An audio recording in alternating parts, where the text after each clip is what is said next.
Good morning all my dear students, this is Abhishek Singh. और पिछले session में हमने dehalogenation of vicinal dihalide और जेमिनल डाइहैलाइड को कवर किया था और खत्म किया था। आज के सेशन में हम बहुत ही इंपॉर्टेंट एक रिएक्शन के बारे में जानने वाले हैं जो कि एलिमिनेशन रिएक्शन से ही रिलेटेड है। यानी एलिमिनेशन रिएक्शन में जैसा कि हमने पढ़ा था E1 के बारे में, E2 के बारे में, तो उसी तरीके से एक और मैकेनिज्म को फॉलो करता है एलिमिनेशन रिएक्शन, और उस मैकेनिज्म को कहते हैं E1CB।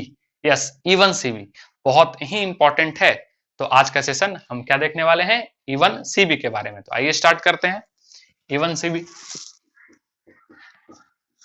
ठीक है, क्या हम लिख रहे हैं? E1CB।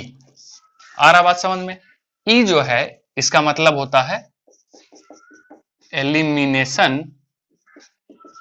एलिमिनेशन 1 का मतलब यूनिमॉलिक्यूलर।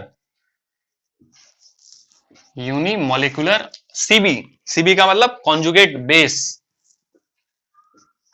कॉन्जुगेट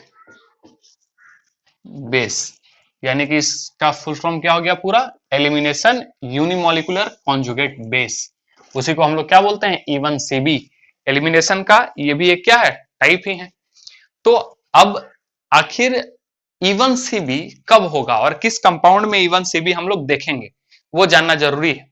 आ रहा बात समझ में? क्योंकि होगा तो एलिमिनेशन ही, और लेकिन खास बात यह है कि किस कंपाउंड में ये पाया जाएगा, आखिर किस कंपाउंड में E1CB होगा, क्या कंडीशंस होंगे, उसको समझेंगे हम। तो सबसे पहला बात कि E1CB उसी कंपाउंड में हम लोग देखेंगे जिसमें क्या प्रेजेंट होगा? Poor leaving group. जी हाँ, क्या होगा? Poor leaving group. अभी तक हम लोग सुनते आ रहे थे या फिर सब्स्टिट्यूशन हो या फिर एलिमिनेशन हो कि लिविंग ग्रुप क्या होना चाहिए? लिविंग ग्रुप क्या होना चाहिए? अच्छा होना चाहिए। बात समझ में आ रहा है? यानी कि बेटर लिविंग ग्रुप। लेकिन इसमें क्या हो रहा है? इसमें हो रहा है कि लिविंग ग्रुप, ये कंडीशन तभी अप्लाई होगा जब लिविंग ग्रुप क्या होगा? पुअर, यानी कि पुअर लिविंग ग्रुप। अच्छा, एक बात समझ में आया। दूसरा चीज क्या होगा कि लिविंग ग्रुप के रेस्पेक्ट में, ठीक है, समझना, ध्यान से सुनिएगा जरा।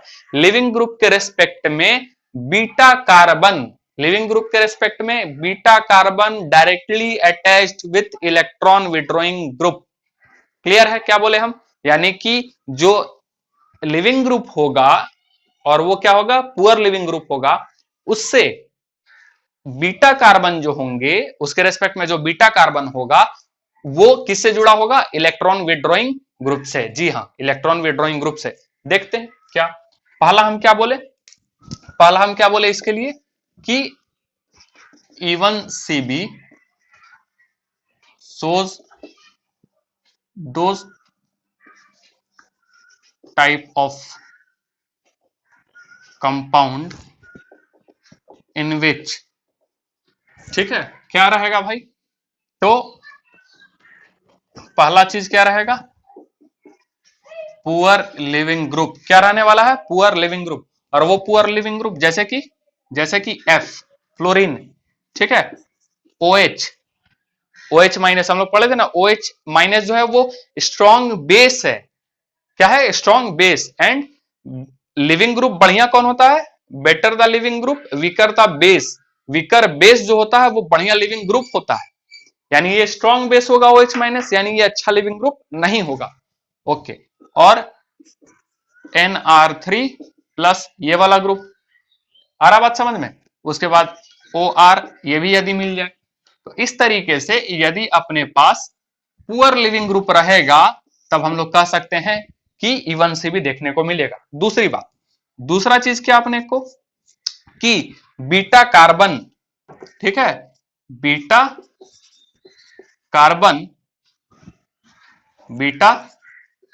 Carbon is directly attached with, ठीक है, beta carbon is directly attached with किसके साथ? बीटा, अच्छा, बीटा कार्बन ये भी हम लिख देते हैं किसके रेस्पेक्ट में? तो बीटा कार्बन ऐसे लिख देते हैं with respect to living group is directly, ठीक है, अटैच्ड विथ किसके साथ, इलेक्ट्रॉन विड्रॉइंग ग्रुप। ठीक है, किसके साथ होने वाला है, इलेक्ट्रॉन विड्रॉइंग ग्रुप के साथ। तो यदि ये दो कंडीशन मिल रहे हैं उसमें, और इलेक्ट्रॉन विड्रॉइंग ग्रुप जो रहेगा ना, यानी कि निगेटिव को विड्रॉ करने वाला, ध्यान में रखना है रेजोनेंस स्टेबलाइज। ठीक है, जनरली क्या रहेगा, रेजोनेंस स्टेबलाइज। ठीक है, रेजोनेंस स्टेबलाइज आपको जनरली देखने को मिलेगा। तो ये दो कंडीशन में इवन सीबी होंगे। अब देखते हैं आगे ये क्या है, जिससे आपको और समझ में आएगा।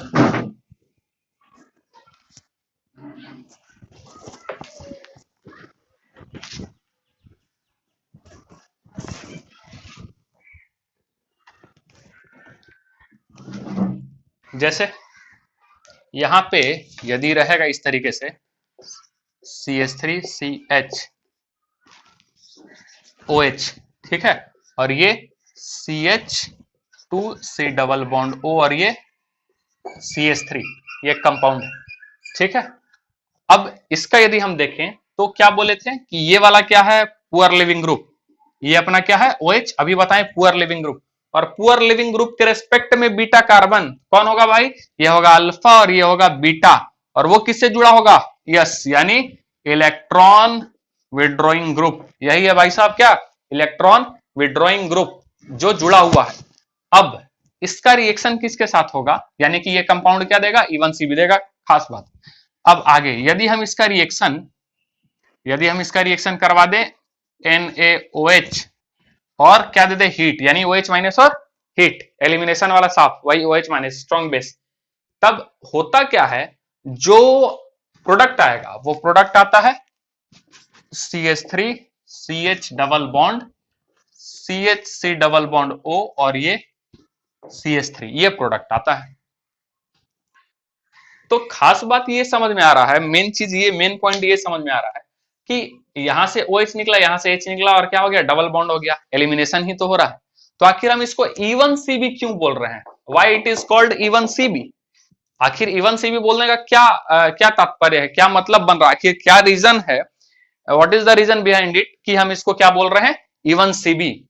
तो इसी चीज को समझने के लिए साइंटिस्ट ने क्या किया कि इसका रिएक्शन किसके साथ करवा दिया, यानी कि हम बेस तो ले रहे हैं, स्ट्रॉन्ग बेस ले रहे हैं, साथ ही साथ क्या ले रहे हैं, ड्यूटीरियम को, क्योंकि यहां पे क्या है, हाइड्रोजन है। तो इसमें क्या एक्चुअली इसके मैकेनिज्म में हो रहा है, प्रोडक्ट चूंकि सेम आ रहा है, कैसे, एलिमिनेशन का, प्रोडक्ट सेम आ रहा है एलिमिनेशन का। तो आखिर क्या चेंजेस आ रहे हैं जिसके कारण अपने को इवन सीबी बोलना पड़ गया, उस चीज को समझने के लिए क्या किया गया, ड्यूटीरियम के साथ, या फिर हम ऐसा कह सकते हैं कि ड्यूटीरियम के साथ जब करवा के देखा गया, सॉल्वेंट लिया गया जिसमें, तो देखते हैं आगे फिर क्या होता है। तो जो रिजल्ट्स आए वो होश उड़ाने वाले आए, जैसे कि ये फ्लोरीन पुअर लिविंग ग्रुप, ये अल्फा कार्बन और ये बीटा कार्बन के रिस्पेक्ट में ये कौन सा है, ये वाला जो ग्रुप लगा हुआ वो कौन सा है, यस, रेजोनेंस, यहां पे रेजोनेंस स्टेबलाइज करेगा। ठीक है, यानी इलेक्ट्रॉन विड्रॉइंग ग्रुप हो गया ये। आ रहा बात समझ में आपको। अब इसका रिएक्शन करवाया गया C2H5O माइनस और C2H5OD। C2H5OD क्या है, सॉल्वेंट, और ये क्या लिया गया है, स्ट्रॉन्ग बेस। क्लियर है बात। तो जो प्रोडक्ट आया, वो आया आपका ऐसा, सॉरी F तो निकल नहीं जाएगा ना, CH2 double bond CH2, styrene. Clear है ये चीज। तब नहीं, गड़बड़ हो रहा है, यहां पे हो जाएगा D। ठीक है, D। अब क्या बात समझ में आया कि यहां पे तो चलो हाइड्रोजन था, NaOH, ड्यूटीरियम वगैरह कुछ नहीं था, सारा हाइड्रोजन है, सेम। तो यहां पे क्या आ गया, H और H, तो लग रहा था एलिमिनेशन हो रहा जो है। लेकिन यहां पे जैसे ही हम D लिए, ड्यूटीरियम लिए सॉल्वेंट, तो यहां पे जो अपने को नजर आ रहा है वो हाइड्रोजन एक्सचेंज नजर आ रहा है। यानी कि कुल मिला जुला करके ये समझ में आ रहा है कि एलिमिनेशन यदि होता, नॉर्मल एलिमिनेशन होता, तो यहां से OH निकलता और यहां से H निकलता, डबल बॉन्ड लग जाता, जैसे यहां लगा हुआ है। यानी कि यहाँ डी के जगह क्या होना चाहिए था, एच। लेकिन हुआ क्या है, यहाँ पे एच ना होकर के क्या आया है, डी। यानी कुछ ना कुछ इसके मैकेनिज्म में कुछ ना कुछ जो है वो चेंजेस है। तो उस चीज को जब स्टडी किया गया तो पता चला कि ये एलिमिनेशन, जो नॉर्मल एलिमिनेशन हम लोग पढ़े हैं E1 E2, वो उस पाथ को फॉलो नहीं करता है, और एक ये नए मैकेनिज्म को फॉलो करता है, नए पाथ को फॉलो करता है, जिसको हम लोग क्या बोलते हैं, E1CB, elimination unimolecular conjugate base. यानी कि ये होता कैसे है, देखेंगे इसके मैकेनिज्म को। सबसे पहले C2H5O- का अटैक, आ रहा बात समझ में। तो ये स्ट्रॉन्ग बेस, यहां पे क्या है अपने पास, हाइड्रोजन, यहां पे क्या है, हाइड्रोजन। तो इसका अटैक कहां पे, इस वाले हाइड्रोजन को ले निकाला, ले निकालने के बाद क्या बनेगा, हम यहां पे लिख रहे हैं, ठीक है, ऐसे जा रहे हैं। तो यहां क्या बनेगा, ये बनेगा, ये हाइड्रोजन ये अपना बचा एक, ठीक है, और ये क्या बनेगा अपने पास, निगेटिव। क्लियर है। अब आगे अपने पास क्या है, C2H5OH बाहर। अब अपने पास सॉल्वेंट यहां पे कौन सा है, C2H5, और ये है अपने पास O, और ये D। चूंकि पता है डेल्टा निगेटिव इस पे और डेल्टा पॉजिटिव इस पे, तो ये निगेटिव जो है, ये निगेटिव जो है वो किस पे जाता है, किसको अप्रोच करता है, इस D को। चूंकि D पे क्या है, डेल्टा पॉजिटिव, तो ये बॉन्ड कैसे टूटता है, O पे निगेटिव और D पे क्या आ जाता है, D कहां चला जाता है, यहां पे। बात समझ में आया, क्लियर है ये चीज। क्योंकि सॉल्वेंट भी है, मैक्सिमम अमाउंट में प्रेजेंट है, तो आगे ये चीज क्या हो जाता है, ये ऐसा आ जाता है F, और यहां से आ जाएगा आपका H, और ये आ जाएगा D। क्लियर है, आ रहा बात समझ में। फिर से यदि, और ये बाहर क्या हो गया था, C2H5O-, क्या बार हुआ, C2H5O-, ठीक। अब यही C2H5O-, C2H5O- फिर से क्या करेगा, किसको बाहर निकाल लेगा इस बार, यस, H को। किसको बाहर निकाल लेगा, H को। फिर क्या बन जाएगा, ये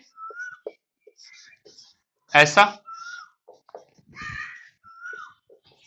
और ये माइनस, तो क्या बन जाएगा, C2H5OH। फिर से ज्यादा मात्रा में सॉल्वेंट कौन था, C2H5OD। फिर से यदि हम रिएक्शन यदि करवाते हैं, फिर D आ जाएगा, और फिर D आएगा, फिर हम बेस बनेगा, फिर बेस का रिएक्शन करवा देंगे, यही वाला बनेगा। फाइनली ये नेगेटिव वाला ही आपके सामने ये रहेगा एनायन के फॉर्म में। अब क्या, अब ध्यान से समझने वाली बात यह है कि यहां पे ये जो कार्बन आयन का फॉर्मेशन हुआ है उसके कारण, ठीक है, और एक बात कि यहाँ F का क्या होता है, -I। तो -I होने के कारण इस पे क्या हो जाता है, F जो, sorry, more electronegative, more electronegative होने के कारण डेल्टा निगेटिव, और इस वाले कार्बन पे क्या होता है, डेल्टा पॉजिटिव। और ये माइनस जो होता है, जो कार्बन यहाँ पे माइनस है, आपको पता है माइनस है, तो यानी कि क्या शो करेगा वो, +I। यस, क्या शो करेगा, +I। अब +I के कारण ये इलेक्ट्रॉन क्या करेगा, इधर ट्रांसफर करेगा, शिफ्ट करेगा, इलेक्ट्रॉन डेंसिटी बढ़ाएगा, इलेक्ट्रॉन डेंसिटी बढ़ाएगा, F क्या हो जाएगा, खटाक से फरार हो जाएगा F यहां से। F फरार होने के बाद यहाँ पे क्या होगा, पॉजिटिव, और पॉजिटिव और ये निगेटिव बन करके क्या बनेगा, जी हाँ, यानी -F-। ये देखिए, तो इसीलिए क्या बना, ये प्रोडक्ट आपके सामने आया। ये नहीं होता, ये नहीं होता तब जब यहां पे कार्बन आयन का फॉर्मेशन नहीं होता। बात समझ में आ रहा है, यदि कार्बन आयन का फॉर्मेशन नहीं होता तब क्या होता, आपका नॉर्मली एलिमिनेशन और प्रोडक्ट आपके इसके तरह ये वाला H यहां पर होकर के आता, स्टाइरिन बनता। लेकिन कार्बन आयन का फॉर्मेशन हो रहा है, इसलिए सॉल्वेंट ये है, हाइड्रोजन एक्सचेंज हो गया एक तरह से, ठीक है, क्या हुआ, hydrogen exchange, sorry deuterium exchange बोलेंगे, ड्यूटेरियम एक्सचेंज हो गया, यानी हाइड्रोजन से ड्यूटेरियम का एक्सचेंज होना, ड्यूटेरियम एक्सचेंज मेथड भी कहा जाता है इसको। तो ये हो रहा है यहाँ पे, और फिर यहां से क्या बना, F- पुअर लिविंग ग्रुप था, लेकिन क्या मिला इसको, +I, इलेक्ट्रॉन डेंसिटी बाहर निकल गया, तब जाकर के क्या बना ये। लेकिन यहां पे ये चीज संभव नहीं हो पाया पता कर पाना कि ये नॉर्मल एलिमिनेशन नहीं है, ये E1CB को फॉलो कर रहा है। तो इस चीज से ये प्रूफ होता है कि ये कंडीशन यदि आएगा, एक तो पुअर लिविंग ग्रुप है, OH- लीव नहीं करता, पता है ना, OH- लीव करता ही नहीं है, ये चीज हम पहले से पढ़ रहे हैं, सब्स्टिट्यूशन से चालू किए उसी समय से पढ़ रहे हैं, एलिमिनेशन में भी पढ़े, ठीक है। और यहां भी साबित हो गया कि यदि ऐसा कंडीशन रहेगा तो वो किस चीज को फॉलो करेगा, कैसे मैकेनिज्म को फॉलो करेगा, that mechanism is called E1CB, that is called elimination unimolecular conjugate base. बात समझ में आ रहा? अब हम ये वाला को देखते हैं, जैसे अपना ये है अपना स्टार्टिंग मटेरियल, मिटा दें। ओके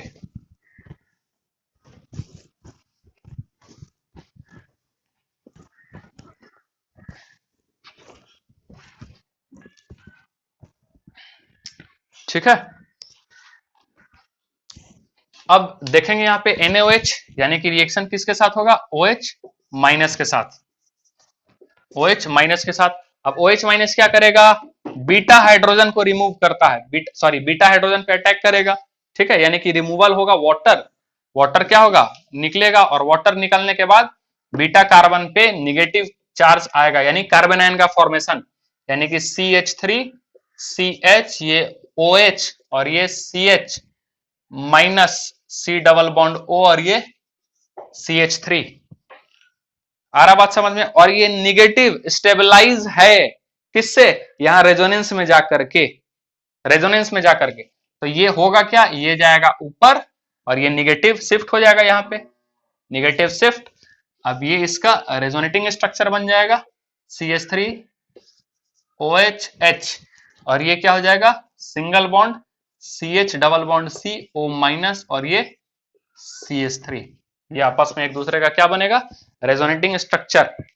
अब क्या होगा कि यहां से जो है रिएक्शन प्रोसीड यहां से होगा, क्यों, क्योंकि अब ये क्या करेगा, इलेक्ट्रॉन डेंसिटी बढ़ाएगा किसके तरफ, OH के तरफ।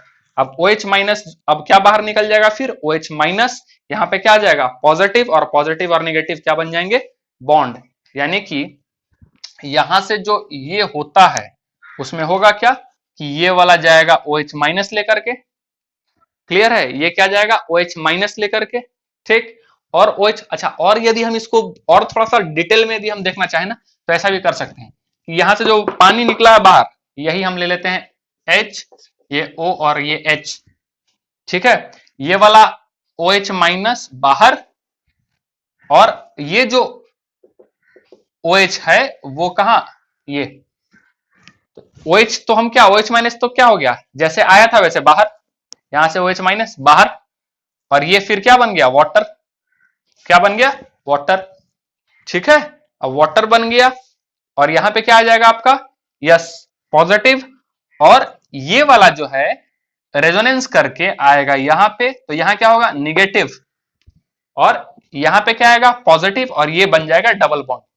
आपको यदि यहां परेशानी होगा तो आप यहां से आसानी से कर सकते हैं, क्या, इस OH माइनस को हटाना है, पॉजिटिव बनाना है, डबल बॉन्ड लगा दे, ठीक है, क्या करेंगे, OH को हटा देंगे, पॉजिटिव बनाएंगे, डबल बॉन्ड लगाएंगे निगेटिव के साथ, और ये बन जाएगा ये, ठीक। पहले क्या हो रहा है, ये बॉन्ड वाटर है जो अभी यहां से निकला, H और OH यहां पे लोन पेयर बाहर टूटा, OH माइनस, और फिर ये यहां से सिर्फ निगेटिव चार्ज यहां पे आ जाएगा और ये बन जाएगा ये, तो ये आपका है। और ये वाला जो स्टेप होता है यानी कि removal of leaving group, leaving group जो लीव कर रहा है वही आपका होता है RDS, दैट इज सबसे स्लो स्टेप, सबसे स्लो स्टेप। और ये वाला जो स्टेप होता है वो सबसे होता है फास्ट, क्योंकि एक तरह से एसिड बेस रिएक्शन होता है।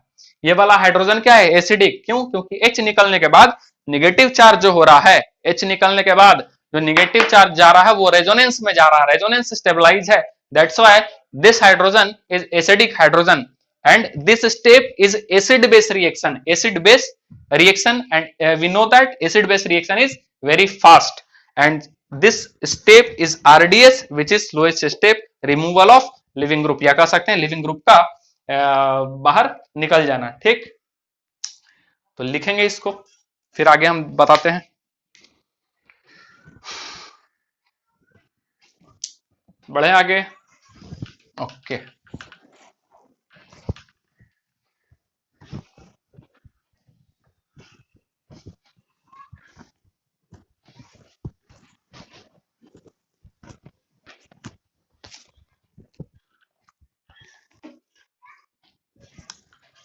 ये क्या होगा,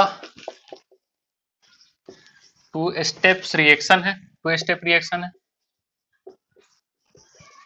ठीक है। पहला वाला में बेसिकली हम लोग क्या करते हैं, यानी कि पहला जो होगा वो तो कार्बन आयन का फॉर्मेशन होता है, फॉर्मेशन ऑफ कार्बन आयन कह सकते हैं, एक तरह से इंटरमीडिएट की तरह से यहाँ पे काम आएगा, ठीक है। और हम क्या लिख सकते हैं यहाँ पे कि रेट जो होगा के और कॉन्जुगेट बेस। और एक बात, जो निगेटिव बन रहा था अभी जो हम लोग देखें कि CH3COH, ठीक है, CH निगेटिव, और ये कहां से आया था, ये आया था CH3COH, ये डबल बॉन्ड O और ये CH3। हम क्या बोले थे कि ये हाइड्रोजन क्या है, एसिडिक, ये हाइड्रोजन क्या है, एसिडिक, ये हाइड्रोजन एसिडिक है, तो निकलने के बाद जो निगेटिव बना वो क्या बना, इसका क्या बनेगा, कॉन्जुगेट बेस। इसीलिए भी इसको कहा गया है एलिमिनेशन यूनिमोलिकुलर कॉन्जुगेट बेस, क्योंकि फॉर्मेशन किसका हो रहा है, कॉन्जुगेट बेस, किसका फॉर्मेशन हो रहा है, यस, कॉन्जुगेट बेस। तो इसीलिए हम क्या लिखें, रेट, और आगे वाला जो इसका था स्टेप वही आपका क्या था, RDS, क्योंकि यहां से क्या निकलना था, OH का, तो यही कॉन्जुगेट बेस, दैट इज। और हम इसको क्या लिख सकते हैं, rate is equal to K concentration of जो आपका सबस्ट्रेट था, ठीक है, और कॉन्सेंट्रेशन ऑफ बेस, इसको भी हम लोग लिख सकते हैं ऐसे। और कितना मॉलिक्यूलर हुआ, मॉलिक्युलरिटी क्या होगी, जाहिर सी बात है 1 लिखा है तो मॉलिक्युलरिटी क्या होगी, 1। क्लियर है ये बात। और मॉलिक्युलरिटी और इन सब के बारे में हम शुरू से बात करते आ रहे हैं, तो आई थिंक अब तो रिएक्शन देख करके आपको ये खुद निकाल लेना चाहिए, खुद फाइंड आउट कर लेनी चाहिए। आगे बढ़ते हैं, कुछ इसके एग्जांपल्स देखते हैं, ठीक है।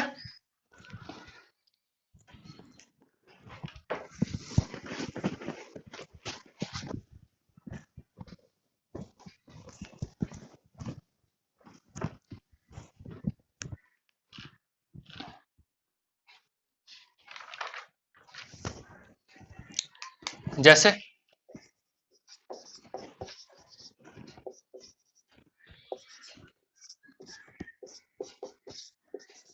ये क्या बनेगा, यदि लिख दे एल्कोहलिक KOH हीट, वही चीज है, बात समझ में आ रहा है।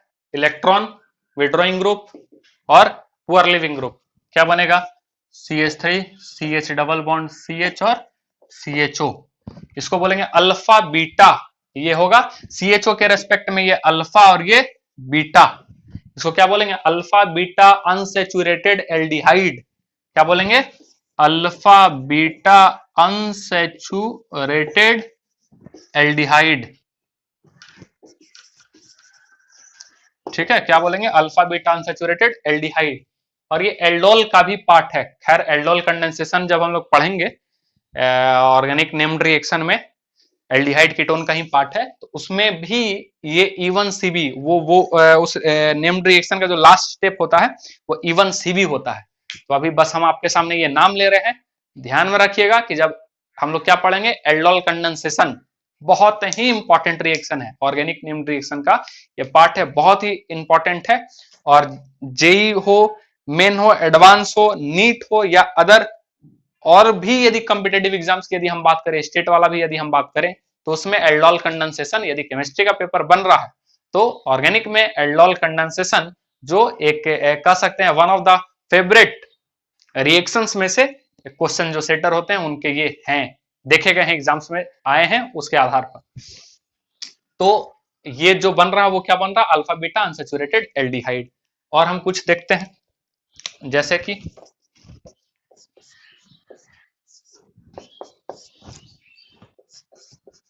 ये क्या बनेगा, आ रहा है, ये क्या होगा, पुअर लिविंग ग्रुप, और पुअर लिविंग ग्रुप के रेस्पेक्ट में ये अल्फा और ये बीटा क्या हो जाएगा, इलेक्ट्रॉन विड्रॉइंग ग्रुप, तो ये क्या बन जाएगा, ये ऐसा और ये इस तरीके से, देख लीजिए, ठीक है। और हम बताते हैं,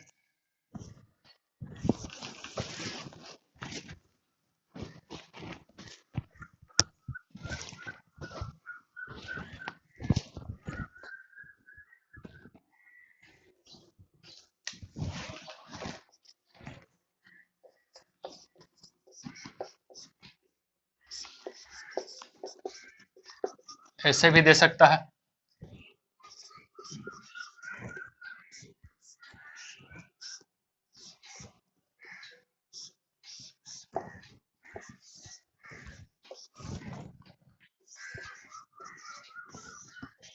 यही तो है, बात समझ में आ रहा है। लिविंग ग्रुप कौन सा हो जाएगा आपका, यहां से Nr3 प्लस अभी बताए हैं।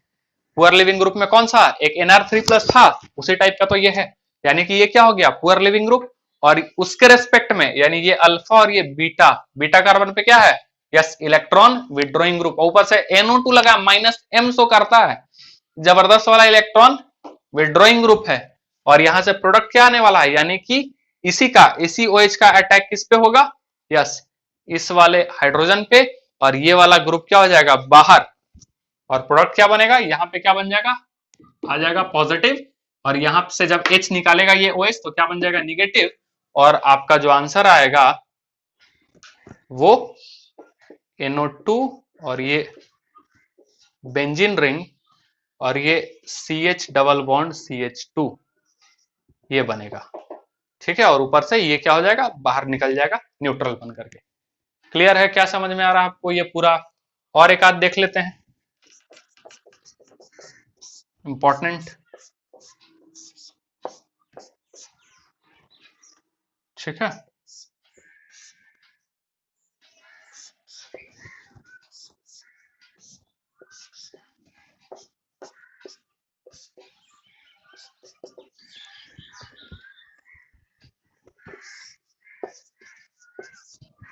चलिए कीजिए इसको, क्या बनेगा, दिमाग लगाइए थोड़ा सा। या यहाँ पे हम कर दें थोड़ा सा, यहाँ करेक्ट करते हैं CH2F अब होगा। ठीक है, ये है poor leaving group. Poor leaving group के बीच अल्फा और ये बीटा, बीटा पे क्या है इलेक्ट्रॉन विड्रॉइंग ग्रुप, इतना लगा हुआ रेजोनेंस से। तो ये क्या होगा, F बाहर निकलेगा और F यानी OH के थ्रू यहां वाला हाइड्रोजन निकलेगा। यहाँ पे जो हाइड्रोजन है, ठीक है, वो क्या करेगा, ये OH लेकर के भागेगा, क्या बनेगा आपका,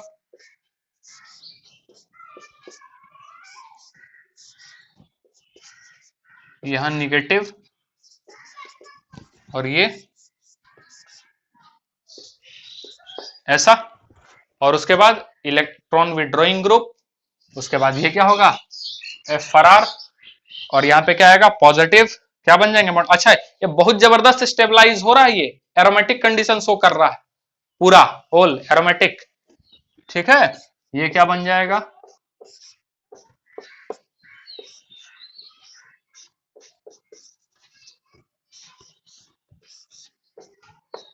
ऐसा देखेंगे, बढ़िया क्वेश्चन है ये। ठीक है, ये वाला भी देख करके बच्चे डर जाते हैं, लेकिन ऐसा कुछ है नहीं, बस कंडीशंस को ध्यान में रखेंगे, बाकी कोई बड़ी चीज नहीं है। और एक आध क्वेश्चन देखते हैं, एक क्वेश्चन और देखते हैं।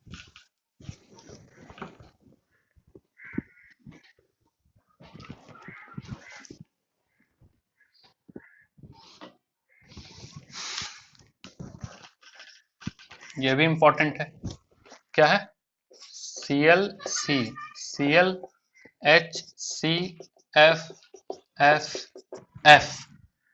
ठीक है, आ रहा बात समझ में, और यहां से OH माइनस हिट।